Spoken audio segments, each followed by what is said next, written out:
وصفتنا لليوم حل الرمان البارد بيتحضر بوقت قصير ومكونات سهلة.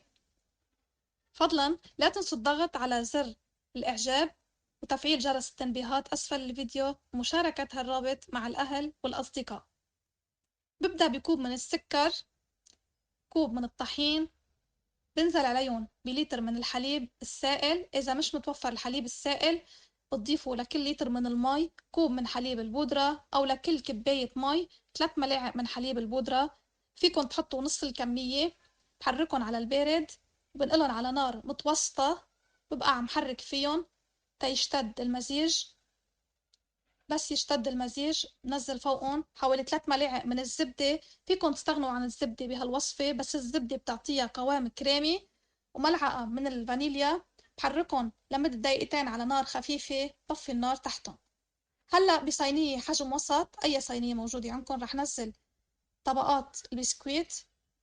بسكويت ناشف. فيكن تغيروا طريقة البسكويت، تطحنوا البسكويت وتحطوا له 3 ملاعق من الزبدة وترصوهم بالصينية وتدخلوهم على البراد.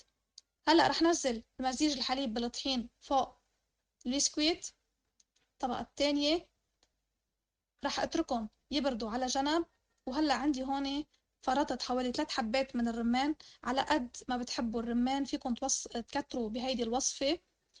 أنا حبيت طبقة الرمان تكون سميكة، حطيت كمية منيحة من الرمان. وهلأ رح انتقل للمرحلة الأخيرة، مرحلة الجيلو. عندي 3/4 الكوب مي ساخنة عم تغلي، نزلتهم بكوب. رح نزل فوقهم ظرف الجيلو وبحركهم تدوب الجيلو بالمي الساخنة. وبرجع بنزل فوقهم حوالي 3/4 الكوب من المي الباردة جدا. إذا كنتوا مش مكترين الرمان بتحطوا بس ظرف جيلو، وإذا كنتوا مكترين بتحطوا ظرفين.